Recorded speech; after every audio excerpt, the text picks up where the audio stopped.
Sir నా పేరు John అండి, వైజాగ్ నుంచి కాల్ చేస్తున్నాను. మంచిదండి. ఓఫీస్ సార్ నన్ను మీ ప్రశ్న ఉంటాడు. అదే సార్, నేను ఒక 1 year బ్యాక్ నేను దేవుని అడిగానండి. ఆరోగ్యం అంటే అంటే ప్రార్థన చేసినప్పుడు అడిగానండి ఆరోగ్యము. నేనేం చేస్తే ఆరోగ్యం ఇస్తానంటే ఎఫెసీ పత్రిక 5వ అధ్యాయం 1 నుంచి 6 వచనాల వరకు చూపించారు దేవుడు. హలో, చదవండి, చెప్పండి నాయన. ఎఫెసీ పత్రిక 5వ అధ్యాయం 1 నుంచి 6 వచనాల వరకు చూపించారండి దేవుడు. ఒక సేవకును చూపించి మా ఆత్మీయ తండ్రి గారిని చూపించారు.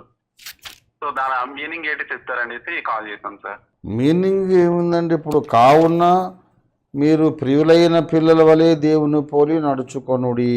క్రీస్తు మిమ్మును ప్రేమించి పరిమళ వాసనగా ఉంటకు మన కొరకు తన్ను తాను దేవునికి అర్పణంగా బలిగా అర్పించుకొనెను.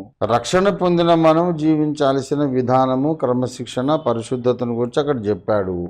నీకు వ్యాధి నివారణ, స్వస్థత కావాలంటే పరిశుద్ధత మీద దృష్టి పెట్టు.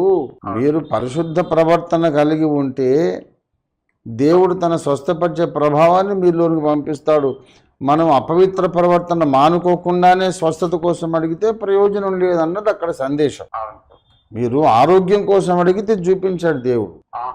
కనుక ఆరోగ్యం కావాలంటే ఆరోగ్యం మీద కంటే పరిశుద్ధత మీద దృష్టి పెట్టండి.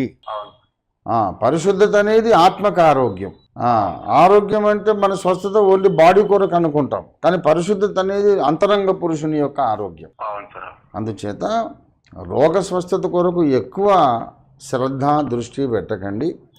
దేవుని పోలి నేను నడుచుకోవాలి, పోకిరి మాటలు ఉచ్చరించకూడదు, అపవిత్ర మాటలు పలకకూడదు.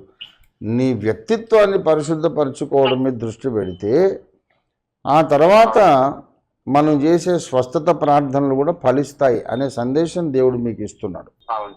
అది మీరు అందరితో షేర్ చేయండి. Okay sir. God bless you. Okay, right brother.